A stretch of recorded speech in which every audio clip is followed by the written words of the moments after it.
If you ask anyone, um, to name the greenest, most perfectly run country on Earth, they almost always point to New Zealand. Oh, absolutely. It's viewed as this ultimate eco-utopia. Right. A total sanctuary.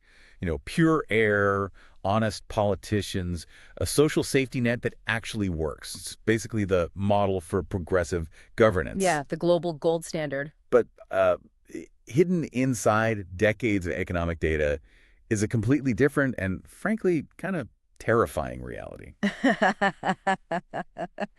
Welcome to today's deep dive. We are unpacking what we call the Green Island paradox. It was brought a massive stack of sources to do this. We're talking half a century of raw macroeconomic, demographic, and environmental data sets. Mostly World Bank and OECD tracking, right? Exactly. And our mission today isn't just to, rattle off statistics at you. We want to apply a really rigid analytical framework to show you the structural undercurrents, specifically carbon imbalance and population aging, that are quietly consuming this island's future. Yeah, what's actually under the hood. And to do that, I want you, the listener, to visualize this with us. We're going to build a mental slide deck together as we go through these 15 core data points. I love this approach. Let's strip away all the glossy tourist brochures. Right, no saturated green hills or filtered sunsets. Imagine a pure white canvas. Absolutely flat, minimalist academic style. No 3D gimmicks, no drop shadows, just deep navy blue and slate gray lines charting the absolute truth. And we'll use bright red circles to highlight the anomalies, the things that break the narrative. Exactly. So let's draw the very first slide on our white background, because before we talk about the cracks in the foundation, we really need to look at how massive this economic building actually is. And it is massive. Slide 2 shows a half century of incredible wealth expansion. And so picture a smooth navy blue line trending confidently upward. This is GDP per capita, measured in constant 2015 US dollars. Back in the 1960s, you see a dot at about $17,779. And as it moves across the decades, it just relentlessly climbs. By recent years, it crosses $42,965. And wait, let's clarify why that constant 2015 dollars part matters. That removes inflation noise, right? Yeah, precisely. It's a crucial detail. A lot of countries show this massive GDP growth on paper. But things cost more, so people aren't actually richer. Exactly. When you adjust for inflation, their purchasing power hasn't moved. But what we're seeing on this slide for New Zealand is a real sustained wealth creation engine. It's tangible prosperity. But I mean, compounding wealth like that doesn't just spontaneously happen. You don't just find a beautiful island and automatically hit $42,000 per capita. No, you need a flawless operating environment. Which brings us to slide 3, the governance bedrock. Right, so let's picture a flat horizontal bar chart here. We're looking at two specific metrics: control of corruption and government effectiveness. And statistically speaking, New Zealand is an absolute global outlier here. Yeah, if you draw a light gray line for the global average, the 50th percentile, New Zealand's dark blue bars shoot all the way to the right and basically lock in place. Year after year. For control of corruption, they sit in the 98th to 100th percentile. Which means they are literally at the ceiling. Right. Hitting the 100th percentile means there is essentially no sovereign state on Earth performing better. And the data has an incredibly low standard error, roughly 0.14. Meaning the researchers are totally confident this isn't just a fluke here. Exactly. Systemic corruption, the kind of baseline graft that drains economies, it effectively does not exist there. And their government effectiveness mirrors that, sitting in the 95th to 98th percentile. So the government isn't just honest, it's highly competent. Yes. Economists call this a low-friction environment. When citizens implicitly trust their government, economic friction drops to zero. Capital flows, infrastructure gets built, nothing leaks. Okay, so that's the institutional framework. But a clean government only works if the population is healthy enough to actually be productive. So slide 4 is all about human capital. The biological foundation of that GDP growth. We're looking at a dual-axis chart here. Let's trace it. On the left axis, infant mortality plummets from 22.6 deaths per 1,000 live births all the way down to a tiny 4.07. Which requires an incredibly coordinated, corruption-free public health system. And on the right axis, we chart the air quality, specifically PM 2.5 exposure. And the numbers are just absurdly low. It drops from 7.15 micrograms per cubic meter to 5.54. Keep in mind, the World Health Organization's safe threshold is 10. Wow, so they're at barely half the absolute safe limit. Right, and PM 2.5, just to quickly explain, is microscopic pollution. It's so small it bypasses your lungs and goes straight into your bloodstream, causing systemic inflammation and cardiovascular issues. So by eliminating that, New Zealand gets compound economic benefits. Yeah. Fewer sick days, lower healthcare costs, better cognitive development for kids. Exactly. The human capital is completely optimized. I want to try an analogy for you here. It's like New Zealand has built the ultimate computer operating system. The hardware, the environment, and public health is totally pristine. And the software, the government has zero bugs or malware-stealing processing power. That translates perfectly. The programs run flawlessly. But an operating system still needs an engine. It needs a purpose. And on slide 5, we look at how New Zealand actually makes its money, and this pure green image suddenly starts to fracture. Yeah, this is where we hit our first massive data anomaly. So imagine a giant area chart filled in with light blue. This shows the shift to a modern service economy. Over 73% of all employment in New Zealand is now in services. Generating hundreds of billions in value added. Desk jobs, healthcare, education, tech. Right. A totally clean post-industrial setup. You'd assume they have barely any emissions. But then we go to slide 6, and we had to draw our first big flashing red circle on the canvas. The environmental ledger completely derails here. Yeah, despite having mountaintop pure air and practically no heavy industrial manufacturing, their total greenhouse gas emissions are stubbornly high. They plateau between 55 and 66 million tons of CO2 equivalent year after year. It's a huge contradiction. If over 70% of your workforce is sitting in offices or teaching, where are 66 million tons of greenhouse gases coming from? Exactly. It makes no sense. But slide 7 solves the mystery. We look at a flat pie chart of emissions, and we pull out the biggest brick red slice. It's not smoggy cities. It's not secret coal plants. It's pastoral farming. The agricultural methane emissions. Staggering numbers, like 30 to 34 million tons of CO2 equivalent. Literally half of their entire national footprint is from livestock. We call this the methane curse. New Zealand's ultimate global competitive advantage is its pure agricultural exports, dairy, milk powder, high-quality meat. But wait, I'm trying to square this. If their government is literally in the 99th percentile for effectiveness, why not just pass a law to cap the cow numbers? Just regulate the emissions down. Because the emissions aren't a byproduct of the economy, they are the economy. Ruminant livestock cows and sheep produce immense amounts of methane through enteric fermentation as they digest grass. Right, they burp methane. Yes, and methane is incredibly potent. Over a 20-year period, it traps roughly 80 times more heat than CO2. So if you aggressively cap the livestock, you cap the primary export revenue that funds that world-class healthcare and government. Oh, wow. So they are structurally tracked.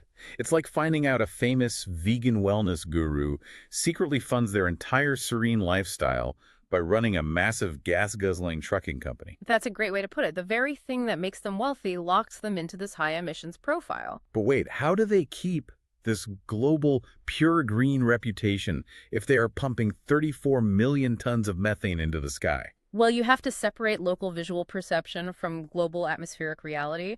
Remember the PM 2.5 data? New Zealand sits in a geographic zone called the Roaring Forties. Oh, the ocean winds. Right. Powerful winds constantly sweep the island. Any local smog is instantly blown out to sea. So the local air feels pristine because the wind just sweeps the dirt off the porch. Exactly, but methane and CO2 are a global ledger problem.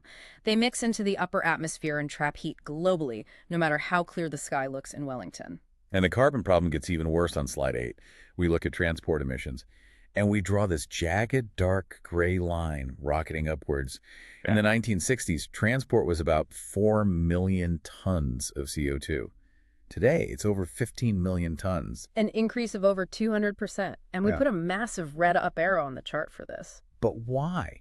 Why couldn't this super smart rich country figure out clean transport over the last 50 years? Geography and industry intersecting. New Zealand is elongated, mountainous, and sparsely populated. Their core dairy and meat industries are spread across vast rural pastures. So you can't just build a high-speed electric freight train to every farm.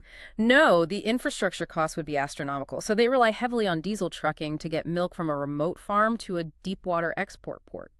The geography dictates an incredibly high reliance on fossil fuels. This completely challenges what green even means. Are we conflating clean local air with actual macroclimate sustainability? Usually, yes. We judge sustainability by what we can see, not the global carbon ledger. Okay, so The economic engine is logged in this carbon trap. But even a highly automated engine needs a massive workforce to manage the logistics and staff, that 73% service sector. And that brings us to the second massive data anomaly. Slide 9, the demographic time bomb. This one is genuinely scary. Imagine a line that tracks the old age dependency ratio. That's the number of elderly folks relying on pensions and healthcare compared to the working age population. Right, the burden on the active tax base. Exactly. Historically, this sat comfortably around 14%, but recently, the line accelerates, crosses a critical threshold, and rockets past 26%. We put a bright red circle right on that curve. Because that 26% translates to a ratio rapidly approaching 4 to 1. 4 workers for every 1 retiree. Yes. 4 active workers have to generate enough income tax to support the world-class healthcare and pension of 1 elderly citizen. And as life expectancy increases, the duration of that dependency lengthens. But populations are aging everywhere. Right. The real question is, who is coming up behind them to fill the gap? The demographic reservoir. And that's slide 10? And it is a bleak slide. We trace a heavy dark gray line representing the young age dependency ratio. Historically, it was up around 56%, a huge pipeline of youth. But it experiences a cliff edge drop, plummeting all the way down to roughly 30%. So this is the dual squeeze. The long-term tax base is fundamentally shrinking at the exact moment the welfare obligations are exploding. It's like New Zealand is this beautiful luxury cruise ship. The passenger deck, the retirees getting really crowded, the youth is shrinking rapidly. But wait, why did the youth population collapse in such a wealthy, happy country? It's a paradox of high development. As societies get wealthier, shift to service economies, and women become highly educated, birth rates naturally drop. Housing gets expensive, and the opportunity cost of having kids rises. So they're victims of their own success again. In many ways, yes. But even within that shrinking youth pool, slide 11 reveals a massive leakage of human capital. We have to look at the NEAT data. Right, the 15 to 24 age bracket, NET. Not in education, employment, or training. The bar chart shows this stubborn percentage of young people who are just entirely sidelined. They aren't in college, they aren't working, they aren't learning a trade. And in a country facing a demographic cliff, having any youth unutilized is an existential luxury they cannot afford. Because they need every single person to support that 4 to 1 ratio. Exactly. If a 19-year-old is neat, they aren't acquiring the complex skills needed for that 73% service economy. They miss the onboarding window. Which means they aren't paying taxes. Right, and worse, they might eventually require state support themselves, shifting from the worker side of the ledger to the dependent side. But if the government is so good, why are these kids falling through the cracks? Because transitioning to a service economy hollows out middle-skill jobs. It becomes an hourglass economy. You either need high-level knowledge skills, like software engineering, or you fall into precarious, low-wage retail work. For youth who struggle with the high education track, it leads to profound disengagement. Man. So the traditional agricultural engine is carbon locked. The demographic workforce is shrinking. Some of the crew is just sitting in their cabins not learning how to sail the ship.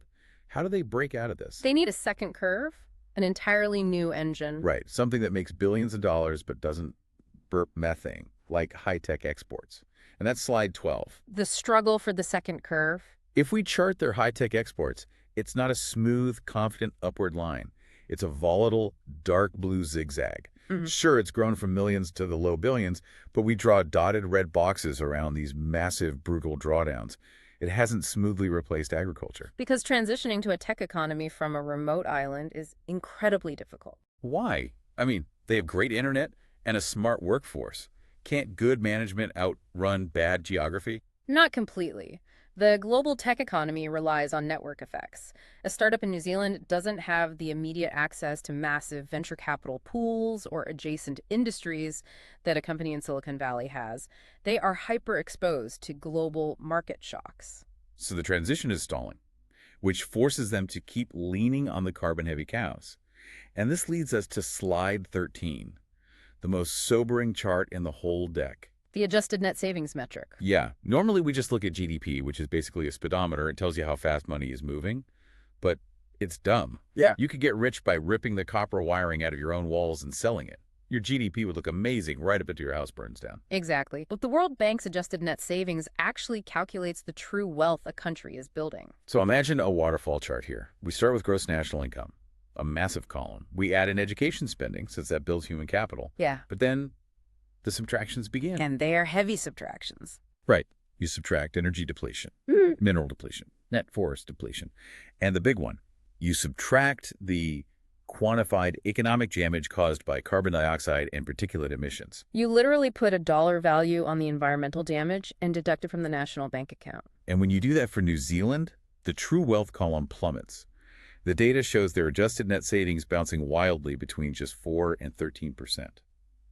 We shade all those environmental losses in light gray to show the exact discount rate on their prosperity. What this proves is that a massive portion of their historical wealth was basically financed on an environmental credit card. It's like a corporate buyout. Imagine a private equity firm buys a great company. Profits look amazing for a decade, but only because they stopped maintaining the factory and sold off the patents. They're extracting core value to make today's balance sheet look good. It's a chilling parallel. The natural environment is the factory, and the methane emissions are the deferred maintenance. And the strain of this is totally visible on slide 14, the current account balance. The trade deficit data. It looks like a barcode made entirely of red lines, just long, persistent periods of trade deficits. They are constantly relying on external money to balance the books. Because New Zealanders demand a first-world lifestyle. They want advanced pharmaceuticals, modern tech, high-quality consumer goods, but they have to import almost all of that. And how do they pay for those high-margin imports? By selling low-margin, commoditized milk powder and lamb. Which requires more cows, which produces more methane, which damages the adjusted net savings further. It's a brutal treadmill. So let's go to our final slide, slide 15, and summarize this 15-page mental deck. Let's look at the ultimate equation for the green island. We have a simple layout with 3 flat icons. On the left, we have the shield. The undeniable advantages: world-class, 99th percentile governance, and hyper-healthy human capital.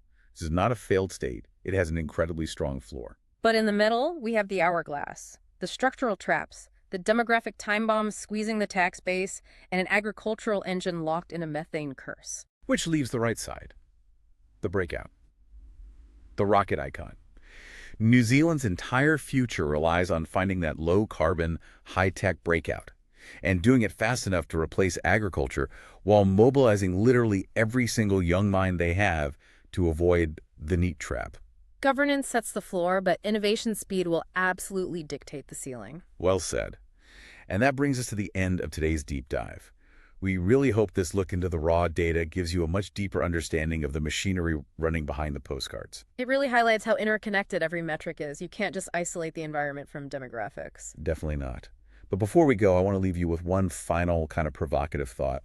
We spent this whole time dissecting New Zealand, but think about what this means for the rest of us. The broader implications. Right. If New Zealand, a nation with near-perfect political stability, zero corruption, infinite natural beauty, and highly educated people, if they're struggling to balance the demands of a modern welfare state against climate constraints and an aging population, what does that mean for everyone else? It's a terrifying benchmark. It really is. It makes you wonder, can any modern society actually achieve true sustainability without completely rewriting our definition of economic growth? Or are we all just waiting for the ledger to finally catch up with us? Something for you to think about. Thanks for listening, and we'll catch you next time.